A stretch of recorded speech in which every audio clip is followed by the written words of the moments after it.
ಇವತ್ತಿನ ಮುದ್ದು ಸೊಸೆ ಸೀರಿಯಲ್ ಸ್ಟಾರ್ಟಿಂಗಲ್ಲಿ ವಿದ್ಯುನ್ ನೋಡೋಕ್ಕೆ ಅಂತ ವಿದ್ಯುನ್ ಕೋಚಿಂಗ್ ಇನ್ಸ್ಟಿಟ್ಯೂಟ್ ಒಂದು ಹುಡುಗಿ ಅವ್ರ ಮನೆಗೆ ಬರುತ್ತೆ. ಆಗ ಅದನ್ನು ನೋಡಿದ ವಿನಂತಿ, ನೀನು ಭವಾನಿ ಅಕ್ಕನ ನೋಡೋಕ್ಕಲ್ಲ ಬಂದಿರೋದು ಅಂತ ಕೇಳ್ತಾಳೆ.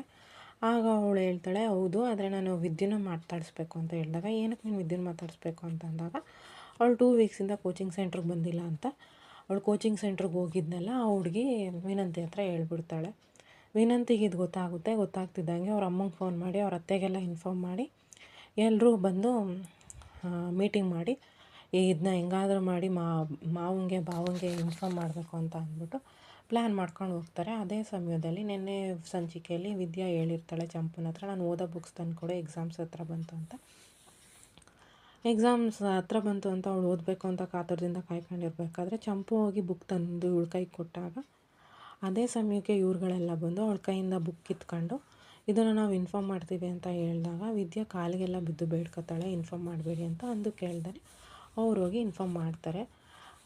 ಅವರು ಮಾವಂಗೆ ತೊಗೊಂಡೋಗಿ ಬುಕ್ ಕೊಟ್ಟಾಗ ಗೌಡ್ರು ಇದು ಯಾರ್ದಿದು ಅಂತ ಎಲ್ಲ ಪ್ರಶ್ನೆ ಮಾಡ್ತಾರೆ.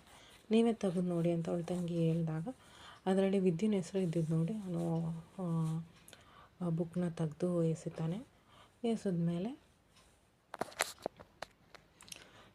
ಎಸೆದ್ಬಿಟ್ಟು ಇದನ್ನು ಯಾರು ಮಾಡಿದ್ದು ಅಂತೆಲ್ಲ ಕೇಳ್ತಾನೆ. ಆವಾಗ ಈಶ್ವರಿ ಹೇಳ್ತಾಳೆ, ಇದನ್ನೆಲ್ಲ ಈ ಮನೇಲಿ ಮಾಡಬಾರ್ದು ಅಂತ ಗೊತ್ತಿದ್ರು ಅವಳಿಗೆ ಸಪೋರ್ಟಿವ್ ಆಗಿ ನಿಂತು ಮಾಡಿದ್ದು ಈ ಮನೆ ಮಗ ಭದ್ರ ಅಂತ ಹೇಳಿದಾಗ ಅವ್ರ ಅಪ್ಪ ಕರೆದು ಕೇಳ್ತಾನೆ, ನಿಜ ಹೇಳ್ಬಿಡು, ನನ್ನ ಮಗ ನನ್ನ ಮಾತು ಮೀರಿ ನಡೆಯಲ್ಲ ಅಂತ ನನಗೆ ಗೊತ್ತು, ಇವ್ರು ಸುಳ್ಳು ಹೇಳ್ತವ್ರೆ ಅಂತ ಒಂದೇ ಒಂದು ಮಾತು ಹೇಳ್ಬಿಡು ಅಂತ ಹೇಳ್ತಾನೆ. ಆ ಟೈಮಲ್ಲಿ ಭದ್ರ ಅವ್ರ ಕಾಲಿಗೆ ಬಿದ್ದಿದ್ದು ನೋಡಿ ಅವರಪ್ಪ ಫುಲ್ ಶಾಕ್ ಆಗ್ತಾನೆ. ಶಾಕಾಗಿ ಅವನು ನನ್ನ ಹತ್ರ ಸುಳ್ಳು ಹೇಳ್ದೆ ಅಂದಮೇಲೆ ನೀನು ನನ್ನ ಮಗನೇ ಅಲ್ಲ ಅಂತ ಅವನು ಹೇಳ್ತಾನೆ. ಅದಾದಮೇಲೆ ಭದ್ರನ ದೊಡ್ಡಪ್ಪನು ಯಾರನ್ನು ನಂಬಬೇಕು ಯಾರನ್ನು ನಂಬಾರ್ದು ಅಂತ ಹೇಳಿ ಮಾತಾಡಿ ಆ ಎಪಿಸೋಡ್ನ ಅಲ್ಲಿಗೆ ಮುಗಿಯುತ್ತೆ.